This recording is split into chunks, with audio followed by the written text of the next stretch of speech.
परसों रात में 8 से 9 के बीच में हम लोगों को सूचना मिली थी कि हमारा जो डीसीसी है, ये आरएसएस का जो कंट्रोल सेंटर है, वहाँ पर एक महिला सिपाही ने आत्महत्या कर ली है। वो कमरा 3 तरफ से उसमें दरवाज़ा था और 3 तरफ से दीवार थे और 1 तरफ से दरवाज़ा था। वो दरवाज़ा तोड़ करके उनकी बॉडी को निकाला गया और आगे अनुसंधान किया गया। बॉडी को निकाल करके उसमें पोस्टमार्टम किया गया। पोस्टमार्टम के बाद जो प्रक्रिया होती है वो पूरी की गई। इस पूरी घटना के संदर्भ में कुछ तथ्य हैं जो आपके सामने रख रहे हैं हम लोग। ये पूरी प्रक्रिया शुरू होती है हमारे समस्तीपुर जिले में अर्चना कुमारी महिला सिपाही 770 और सुमन कुमार सिपाही संख्या 1172, ये दोनों समस्तीपुर जिले में कार्यरत हैं काफ़ी दिनों से। जनवरी 23 में से लेकर के मार्च 23 के बीच में हम लोगों ने समस्तीपुर में जितने भी सिपाही हैं उन लोगों से, जो समस्तीपुर पुलिस लाइन में जितने भी बैरक्स हैं उनकी आवंटन की एक प्रक्रिया होती है। उस प्रक्रिया के तहत सभी सिपाहियों को ये मौका दिया गया कि आप आवेदन करें और आवेदन करने के पश्चात 19 मार्च को हम लोगों की आवास बोर्ड होता है, पुलिस मुख्यालय के निर्देशानुसार एक आवास बोर्ड होता है जिसमें 6 सदस्यीय मेंबर होते हैं। उस आवास बोर्ड का काम होता है कि जितने भी आवेदन आए, चूँकि सभी की संख्या और बैरक की संख्या में मिसमैच हो जाता है, तो किसको आवास बोर्ड आवास अलॉट करेगा या नहीं करेगा, ये अलग अलग तथ्यों पर निर्धारित होता है। हम लोगों ने प्रायोरिटी बनाई थी कि जो लोग समस्तीपुर शहर के आसपास पोस्टेड हैं या जो पति पत्नी साथ में हैं, एक ही पति पत्नी दोनों ही पुलिस में हैं, या कुछ ऐसे लोग जो शारीरिक रूप से अक्षम हैं, जिन्हें बाहर घर लेने में समस्या हो सकती है, इन लोगों को टॉप प्रायोरिटी में रखा गया था कि इनको घर आवंटित किया जाए। इसी प्रक्रिया में आवास बोर्ड की बैठक हुई और आवास बोर्ड ने 6 लोगों की बैठक के बाद एक निर्णय लिया और सभी सिपाहियों को बोर्ड आवास अलॉट हुए थे। उसी क्रम में डिस्ट्रिक्ट ऑर्डर जिलादेश के माध्यम से सिपाही 770 अर्चना कुमारी को आवास संख्या G3 पुलिस लाइन में अलॉट हो गया था। जब इस पुलिस लाइन में इनको आवास संख्या G3 अलॉट हुआ तो G3 अलॉट होने के बाद उनको उसमें शिफ्ट होना था, लेकिन अलॉटमेंट के 3 दिन के बाद उनका एक आवेदन आया और उस आवेदन में उन्होंने रिक्वेस्ट किया कि उस आवास को जो है उन लोगों ने देखा होगा। और इनफैक्ट जब हम लोगों की ये आवास देने की प्रक्रिया होती है उसमें हर एक सिपाही से हम लोग पूछते भी हैं और इस पूरी 6 बोर्ड की सदस्य 6 मेंबर की जो टीम थी, इसमें डीएसपी हेडक्वार्टर ने एक सिपाही से स्वयं बात की और आवास की संख्या भी उनको बताई थी कि आपको ये आवास दिया जा रहा है। तो महिला सिपाही अर्चना कुमारी को ये बताया गया था कि आपका जो आवास है वो G3 है। उनके द्वारा जो सहमति व्यक्त की गई तब उनको G3 दिया गया था। जिलादेश हुआ था ये 13/6 को। उसके बाद जिलादेश के 2 दिन के अंदर ही इनका एक लेटर आया जिसमें उन्होंने अनुरोध किया, उन्होंने उसका भौतिक निरीक्षण किया होगा, उन्होंने उसको नहीं ठीक लगा होगा, तो उन्होंने अनुरोध किया कि उस आवास को रद्द कर दिया जाए। उनके अनुरोध के आलोक में उस आवास को, उनको जो आवंटन था उसको रद्द कर दिया गया। और ये लोग पति पत्नी जो हैं, चूँकि दोनों पति पत्नी थे, पुलिस में थे, इसलिए इन लोगों को प्रायोरिटी पर लेते हुए हम लोगों ने आवास अलॉट किया था, लेकिन ये उस आवास में शिफ्ट नहीं हुए। 3 जुलाई को हम लोगों को सूचना मिली कि जो सिपाही सुमन कुमार थे, चूँकि आवास इनकी पत्नी के नाम से अलॉटेड था, लेकिन पति पत्नी चूँकि साथ में, तो दोनों ही उस आवास में रहेंगे, लेकिन आवास जो है इनकी पत्नी के नाम से अलॉटेड था। सुमन कुमार को जब वो आवास पसंद नहीं आया तो ये F3 जो कि अलॉटेड नहीं था किसी को भी, उसके अलॉटमेंट की प्रक्रिया फिर चालू होती, फिर आवेदन मंगाए जाते हैं और खाली जो आवास है उनको फिर बाकी सिपाहियों जो जिनको ज़रूरत है, उनकी ज़रूरत की जो बिंदु हैं उनको ध्यान में रखते हुए फिर बोर्ड की बैठक होती है। बोर्ड की बैठक के पश्चात ही हम लोग आवास किसी को अलॉट करते हैं पुलिस लाइन में। ये पुलिस मुख्यालय का भी आदेश है, उसी आदेश के आलोक में हम लोग करते हैं। तो 3 जुलाई को आवास संख्या F3 जो कि इनके आवास के पास में ही था, फर्स्ट फ्लोर पे था इनफैक्ट, वो इन लोगों को पसंद आया। तो इन लोगों ने उस आवास को का जो ताला था उसको तोड़ करके उसमें ये निवास करने लगे। जब ये आवास को तोड़ करके निवास करने लगे तो 5 जुलाई को जो पुलिस लाइन के जीपी प्रभारी हैं उनके द्वारा एक आवेदन दिया गया और बताया गया कि ऐसी घटना हुई है, जो आवास आवंटित नहीं था किसी को भी, उस आवास में ये ताला तोड़ करके घुस गए। जिसके आलोक में चूँकि ये कार्रवाई जो है वो अर्चना कुमारी ने नहीं की थी, सुमन कुमार ने ही की थी, इसलिए सुमन कुमार को तत्काल प्रभाव से सस्पेंड किया गया। सस्पेंड करने के बाद उनको स्पष्टीकरण प्राप्त करने हेतु पुलिस लाइन में बुलाया गया।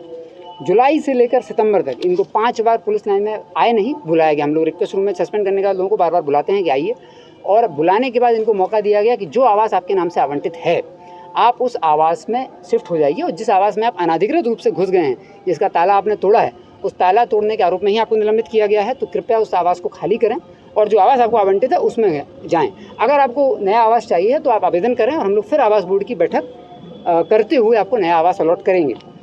4-5 बार इनको लगातार बोला गया और पुलिस लाइन से भी रिपोर्ट मांगी कि क्या आवास खाली किया गया, क्या आवास खाली किया, लेकिन बार बार हम लोगों को ये पता चला कि आवास खाली नहीं किया गया था। इनफैक्ट 8-9 तक, 5 सितंबर 2023 तक ये आवास खाली नहीं किया गया था। और जो हमारे पास फ़ोटो प्रूफ्स हैं जो दिखाते हैं कि 5 सितंबर को उस आवास में वही लोग रह रहे थे अनाधिकृत रूप से।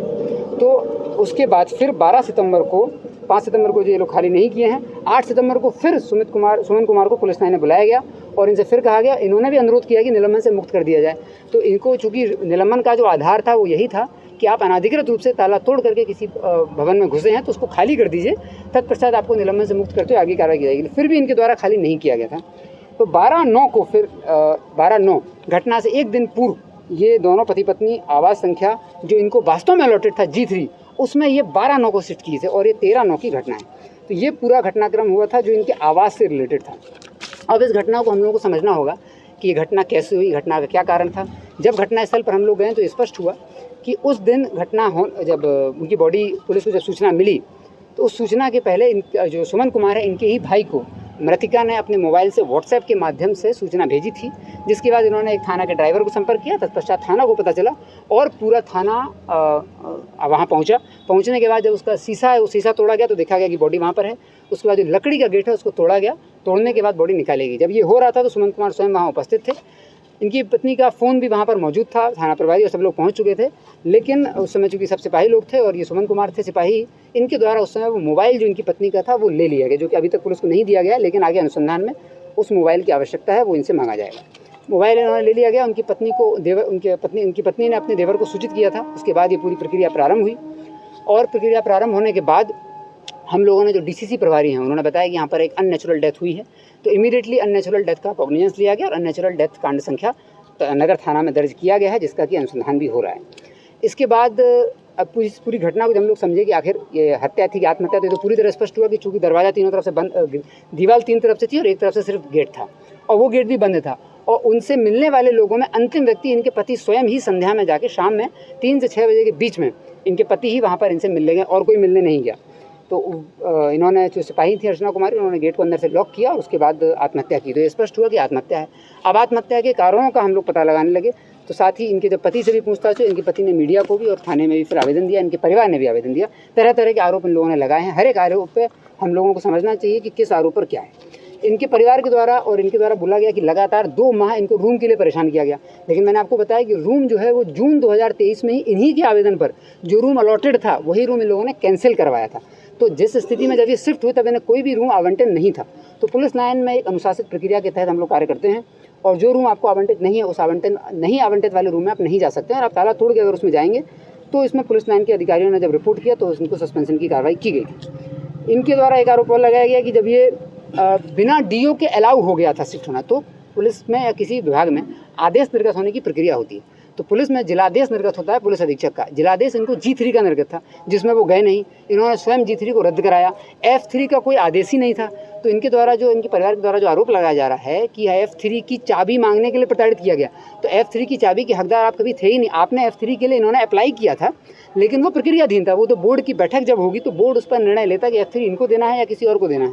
तो इनके नाम से जो आवास आवंटित था उस आवास की चाबी को लेकर कोई इशू नहीं है। F3 में ये किस तरह से प्रयास कर रहे थे जाने का ये स्पष्ट नहीं है। इनको वो आवंटित था नहीं, ज़बरदस्ती उसमें घुसे और ताला तोड़ करके घुस गए थे। अब इनकी पत्नी के द्वारा भी जो एक लेटर मिला है उसमें इनका हस्ताक्षर नहीं है, उसको सुसाइड नोट नहीं करेंगे, लेकिन उन्होंने पुलिस अधीक्षक को लिखते हुए एक लेटर उसमें लिखा है। उसमें उन्होंने वर्णित किया है कुछ बिंदु, जिन बिंदुओं पर भी हम लोगों को बात करना जरूरी है। उन्होंने लिखा है कि ये आवास उनको मजबूरन खाली करना पड़ा। जो अंतिम समय हम लोगों को जो कमरा है उस कमरे से कागज़ मिला, उसमें लिखा है कि आवास मजबूरन खाली करना पड़ा। जहाँ शिफ्ट हुए हैं वहाँ बाथरूम की समस्या है, तो मेरी बेटी रोज़ रोती है, तो इसलिए मैं अपनी बेटी को रोते हुए नहीं देख सकती। यहाँ पर ये जानना जरूरी है कि ये लोग 12 सितंबर को ही शाम में शिफ्ट किए थे और ये घटना 13 तारीख की है। तो जो इन्होंने आवेदन में लिखा है कि रोज़ बेटी रोती है और वह जहाँ शिफ्ट हुए हैं वहाँ मजबूरन खाली करना पड़ा, जहाँ शिफ्ट हुए हैं वहाँ बाथरूम की समस्या है, तो ये लोग एक दिन पहले ही शिफ्ट हुए थे, 12 सितंबर को ही। तो 13 सितंबर को ये आवेदन कैसे लिखा गया, इस आवेदन में ये तथ्य कैसा है कि मेरी बेटी रोज़ रोती है, जबकि एक ही दिन हुआ था। 12 सितंबर को ही ये लोग G3 में शिफ्ट हुए थे। G3 में हो सकता है बाथरूम की समस्या हो, F3 में समस्या नहीं थी। F3 में ये लोग अनाधिकृत रूप से 2 महीने से रह रहे थे। तो जब इनको सस्पेंड से रिलीज़ नहीं किया गया कि आप खाली करिए, तब इन लोगों ने 12 सितंबर को, जब 8 को भी हमसे मिले थे, तो 8 को भी पुलिस लाइन में इन्होंने मिले थे ये लोग, तो बताया गया था कि आप खाली कर दीजिए तो आपको सस्पेंशन से रिलीज़ कर दिया जाएगा, लेकिन ये नहीं खाली किया और 12 तारीख को ये G3 में शिफ्ट किए। तो मात्र एक दिन हुआ था। तो जो ये तथ्य है कि रोज़ मेरी बेटी रोती है, उस तथ्य की पुष्टि नहीं होती है, क्योंकि सिर्फ एक दिन इन लोगों को हुआ था। आवास बोर्ड ने, मैंने आपको बताया, एक इनका आरोप है कि जो रूम है वो इनको मनपसंद नहीं मिला, तो आवास बोर्ड ने एक सिपाही से पूछताछ की थी। 6 लोगों की टीम थी और उसमें डीएसपी हेडक्वार्टर ने एक सिपाही से बात की थी। इनके जो पत्र मिला है उसमें इन्होंने साफ लिखा है, महिला ने ही, कि मैं मानती हूँ कि मेरे पति से गलती हुई होगी।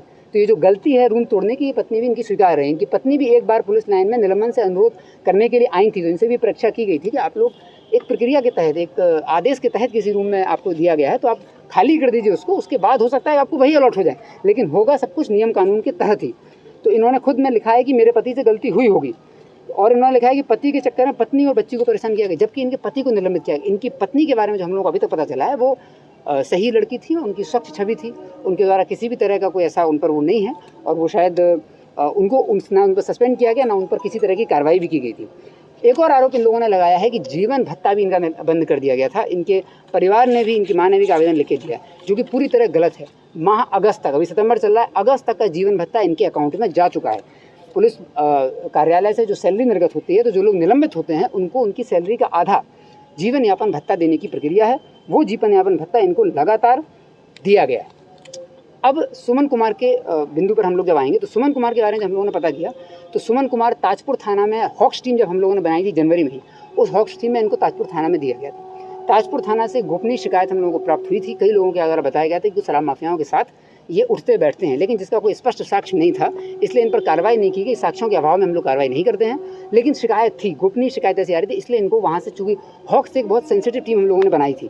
अक्सर ये आरोप लगता रहता है कि हॉक्स जो है वो छोटे छोटे शराब कारोबारियों के साथ मिल जाते हैं, इसलिए हम लोगों ने इनकी जब शिकायत आई तो इनको हटा करके पुलिस लाइन क्लोज किया और इनको नॉन सेंसिटिव पोस्टिंग का ऑर्डर किया, कि नॉन सेंसिटिव पोस्टिंग यानी कल्याणपुर थाना में रिजर्व गार्ड में इनकी पोस्टिंग दी गई। और इनकी जो पत्नी थी वो लगातार डीसीसी में पहले दिन से कार्य कर रही थी। डीसीसी कंट्रोल रूम में 8 घंटे की नौकरी होती है, फिक्स ड्यूटी आवर्स की नौकरी है। ये उन्हीं महिलाओं को दी जाती है जिन महिलाओं के ज़्यादा बच्चे हों, जिनको समस्या हो किसी तरह की। तो इनके 3 बच्चे थे, तो अपने फैमिली की केयर कैसे करेंगे? फैमिली की केयर करने के लिए इनको पुलिस लाइन में एक क्वार्टर दिया गया, फैमिली की केयर करने के इनको फिक्स ड्यूटी आवर्स दिए गए। लेकिन इनके पति को, चूँकि यंग थे और अच्छा काम कर सकते थे, इसलिए इनको चैलेंजिंग जॉब दी गई थी हॉक्स में, जो कि वो उसमें सही कार्य नहीं किए। गोपनीय सूचना आने पर इनको कल्याणपुर थाना में भेजा गया था। ये दोनों आवास अप्लाई करने के पहले प्राइवेट क्वार्टर में ही रह रहे थे, तब भी उनको वही तनख्वाह मिलती थी और अब भी वही तनख्वाह मिलती है। 5 माह जब प्राइवेट क्वार्टर में रहे, तब उनके बाद जब उनको पता चला कि ये प्रक्रिया चालू है, तब इन लोगों ने अप्लाई किया था। ये भी उसमें है कि ये लोग वित्तीय रूप से प्रताड़ित हुए, तो इस बात की भी हम लोगों ने जानकारी की। तो इनके बैंक अकाउंट चेक किए गए हैं, तो इनके बैंक अकाउंट में इन लोगों ने 20 लाख का, दोनों लोगों ने लोन ले रखा है घर बनाने के लिए, और उस लोन की एक भी ईएमआई इनकी डिस्टर्ब नहीं हुई है। इनके पास जो अकाउंट में पैसा था, इनके जो घर बनाने के लिए, पटना में घर बनाने के लिए 20 लाख का लोन इन लोगों ने लिया है, 10 लाख पति पत्नी के नाम से, उसकी एक ईएमआई इनकी अभी तक 1 सितंबर तक इनकी ईएमआई कटी है। तो पैसा नहीं होने जैसी कोई बात नहीं थी। और इनका जो ये तथ्य है कि इनको सस्पेंशन अलाउंस नहीं दिया गया, तो इनके अकाउंट में भी हमने चेक कर लिया है, ना सिर्फ पुलिस कार्यालय से पैसा गया है, जबकि इनके अकाउंट में भी पैसा रिसीव हुआ है। तो फाइनेंशियल जो तनाव है वो अभी तक की जानकारी में हम लोगों को नहीं दिखा। फिर मुद्दा है कि परिवार के लोगों ने भी, इनकी माँ ने भी आवेदन दिया है, महिला की, इनकी माँ ने जो आवेदन दिया, उन्होंने बार लिखा है कि इनको डीएसपी हेडक्वार्टर ने एक कमरा स्वीकृत कर दिया था। उस स्वीकृत कमरे की चाबी मेजर नहीं दे रहे थे, इसलिए तरह तरह के आरोप मेजर पे लगाए। जैसे कि उन्होंने मीडिया को बताया कि मिठाई देने के आरोप लगाए हैं। हालांकि वो अनुशासित सिपाही हैं, फिर भी उनके द्वारा मीडिया के सामने जाके कैसे आरोप लगाए हैं, इस बात की भी जाँच होगी। लेकिन उनकी परिवार जो बता रहे हैं, वो परिवार ने भी आरोप लगाया है कि डीएसपी हेडक्वार्टर ने जब स्वीकृति कर दी, उसके बाद चाबी मांगने के लिए मेजर के द्वारा या अन्य पुलिसकर्मियों के द्वारा तरह तरह की प्रताड़ना की गई, जिसमें कि पैसे के लेन देन के भी आरोप इन्होंने लगाए हैं। तो पैसे के लेन देन के आरोप या मिठाई देने का जो आरोप मीडिया के सामने उन्होंने लगाया, उस पर हम लोग जांच करेंगे। लेकिन अभी इतना स्पष्ट है कि डीएसपी हेडक्वार्टर ने कोई रूम इनको स्वीकृत नहीं किया था, क्योंकि वो रूम स्वीकृत करने के सक्षम पदाधिकारी ही नहीं है। रूम स्वीकृत करने के सक्षम पदाधिकारी सिर्फ और सिर्फ आवास बोर्ड है, स्वयं पुलिस अधीक्षक भी नहीं है। उसके लिए 6 लोगों का एक बोर्ड है, वो 6 लोग जिस पर रेडी होंगे, वही 6 लोग जब निर्णय लेंगे तभी उनको आवास मिलेगा। एक आरोप और इन लोगों ने लगाया है कि निलंबन से मुक्त नहीं किया गया। खाली करने का इनके द्वारा जो आवास मिला था, वो इनके द्वारा खाली कभी उसमें गए ही नहीं, उसको रद्द करा दिया गया। और जो दूसरा आवास जो कि इनको नहीं आवंटित था, उसमें ये गए थे, तो उसमें जो ताला तोड़ा था, तो इनसे अनुरोध किया गया था कि भाई आप वो खाली कर दीजिए, तो आपको निलंबन से मुक्त कर दिया जाएगा। तो ये आरोप कि निलंबन से मुक्त नहीं किया गया, उसका जवाब ये है कि निलंबन से मुक्त इसलिए नहीं किया गया था कि आपने जिस आरोप में आपने जो कमरे का ताला तोड़ा है, उस कमरे को आपने अभी तक खाली नहीं किया है। और 12/9 को ही सुसाइड करने के एक दिन पहले ये आवास खाली किया गया था। इस तरह से जो आरोप इन लोगों ने लगाया। साथ ही इन लोगों ने एक आरोप और लगाया है इनके परिवार ने कि जो आवास खाली करने वाली बात है, जीवन यापन भत्ता बंद करने वाली बात है, वो जीवन यापन भत्ता मैंने आपको बताया कि उनको मिल रहा था। आवास खाली करने वाली बात पूरी तरह स्पष्ट है। साथ ही इन लोगों ने आरोप लगाया है कि इनके जो आवास था F3 जिसमें रह रहे थे उसमें समुचित व्यवस्था, तो F3 में सारी समुचित व्यवस्था थी, G3 में कोई समस्या। 2 महीने ये लोग अनाधिकृत रूप से जिस घर में रहे हैं वो इनको आवंटित नहीं था। इस तरीके से जो इनको आरोप थे, उसके बाद हम लोगों ने जो अननेचुरल डेथ कांड होता है उसको दर्ज किया है। इनके परिवार का आवेदन ले लिया गया है। उनके परिवार ने जो भी आरोप लगाए हैं उन सभी आरोपों को जांच करने के लिए 7 सदस्यीय एक टीम बनाई गई है। उसमें 3 DSP हैं, 2 इंस्पेक्टर हैं, 1 DSP हम लोगों ने अपने ज़िले के बाहर को भी रखा है ताकि इनको ये ना लगे कि जांच में जो है ज़िले के ही लोग हैं। SDPO सदर दरभंगा को भी इसमें शामिल किया गया है, 2 इंस्पेक्टर भी हैं, 2 सब इंस्पेक्टर भी हैं। ये पूरी कमेटी इसकी जाँच की। अब हम लोग ये तो स्पष्ट है कि आत्महत्या है, लेकिन आत्महत्या के पीछे का कारण क्या है? इसमें अभी हम लोगों को जो कुछ जानकारियाँ मिली हैं कि इन दोनों के बीच में भी कुछ मनमुटाव चल रहा था। अब ये मनमुटाव क्यों था और किस वजह से था, इसमें भी हम लोगों के पास कोई तथ्य नहीं है। ये UD कांड दर्ज है और इसमें ये SIT जो 7 लोगों की मिली है, SIT के 2 मैंडेट हम लोगों ने बनाए कि वो जो आरोप लगा रहे हैं मेजर साहब पर या पूरी पुलिस लाइन पर कि पैसे का जो चाबी खोलने को लेकर के पैसे मांगे गए और मिठाई की जो बात आई है मेजर साहब के ऊपर, उसकी जाँच ये 7 लोगों की टीम करेगी। साथ ही जो सुसाइड किया, इस सुसाइड का मूल कारण क्या है? सुसाइड तो किया स्पष्ट है, कहीं ना कहीं वो मानसिक तनाव में थी लड़की। अब वो तनाव में क्यों थी?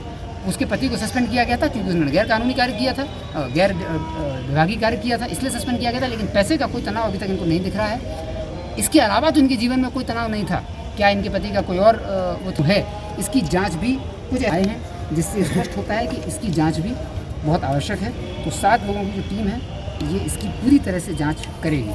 तो इस तरीके से इस मामले में अभी तक जो फैक्ट आए हैं वो सारे फैक्ट मैंने आपको बताए हैं और इस सारे फैक्ट को लेकर के एक SIT हम लोगों ने बनाई है 7 लोगों की, जो इन सभी फैक्ट्स पर और साथ ही परिवार के द्वारा जो आरोप लगाया गया है उस आरोप पर एक एक करके जवाब देगी और पूरी जानकारी इसमें करेगी। इनके द्वारा एक और आरोप लगाया गया है कि पुलिस लाइन में इनको बुला करके, जब पुलिस लाइन में इनको बुलाया गया तो इनसे कहा गया कि आप रूम खाली करिए। जब हमारे सिपाही पुलिस लाइन में हमारी बात को गंभीरता से नहीं सुनते हैं तो कड़े शब्दों में चेतावनी दी जाती है। तो इनको कड़े शब्दों में चेतावनी दी गई थी और बोला भी गया था कि आप रूम खाली करिए, क्योंकि हम लोगों की जो मंशा है वो ये थी कि विभागीय कार्रवाई अन्यथा ना हो, खाली कर दें तो उनको रिलीज करके उसका उस पीरियड को भी समाप्त कर दिया जाए। लेकिन जब समय ये हुआ उस समय मेरे साथ DSP हेडक्वार्टर और DSP प्रोफेशनल और भी लोग बैठे हुए थे और जब इनको बोला गया कि आप रूम खाली कर दीजिए तब इनके द्वारा काफ़ी एग्रेसिवली ये बात बोली गई।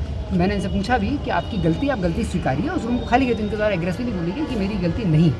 तो ये भी एक फैक्ट है कि ये सुमन कुमार जो है शुरू से ही थोड़े से एग्रेसिव प्रवृत्ति के रहे हैं और वरीय पदाधिकारियों के सामने किस तरीके से बात करना चाहिए। इनको कड़े शब्दों में चेतावनी, इन्होंने जो आरोप लगाया वो बिल्कुल स्पष्ट है। कड़े शब्दों में चेतावनी पुलिस में दी जाती है, हर विभाग में दी जाती है। कोई भी अधीनस्थ हमारी बात नहीं सुनता तो हम लोग थोड़े कड़े शब्दों में बातचीत करते हैं। इनसे भी बात की गई थी और इनको बोला गया था कि आप जो है विभागीय प्रक्रिया, विभागीय नियमों का पालन करिए। जब वो नहीं किया गया तब जाकर के इनका सस्पेंशन की प्रक्रिया को सस्पेंशन से रिलीज इनको नहीं किया गया था। तो 12 सितंबर तक लगातार इनको मौका दिया गया। 12 सितंबर को ये लोग उस रूम में शिफ्ट किए। शिफ्ट करने के बाद 1 दिन के अंदर सुसाइड हुआ है और उसमें इन्होंने लिखा है कि रोज़ इनकी बेटी रोती थी, रोज़ बाथरूम की समस्या थी, जबकि वो सिर्फ 1 दिन था। तो ये सारे तथ्य हैं। साथ ही और भी अगर कोई तथ्य है या और किसी कारण से उन्होंने इस सुसाइड के पीछे कोई और तनाव है, हो सकता है ये क्यूमुलेटिव स्ट्रेस होगी। इस बात का भी तनाव होता है कि भाई मेरा पति सुसाइड हो गया, या कोई और पारिवारिक तनाव था कि नहीं था। 3 बच्चों को पालने की जिम्मेदारी भी इनके कंधों पे थी और साथ ही 8 घंटे की ड्यूटी भी करनी है, 3 बच्चों को पालना। तो ये ओवरऑल फैक्टर्स जो हैं इसको लेकर के हुआ या किस तरह से सुसाइड हुआ ये अभी स्पष्ट नहीं है। इस 7 लोगों की टीम को यही टास्क दिया गया है कि आइडेंटिफाई करें और जैसे हम लोग हर मर्डर केस का उद्भेदन करते हैं, हर लूट डकैती केस में जैसे हम लोग कार्य करते हैं, उसी तरह सभी तथ्यों को 7 दिन के अंदर ये टीम निकालेगी और फिर आपके समक्ष भी रख दिया जाएगा और बाकी सब लोगों को बता दिया जाएगा।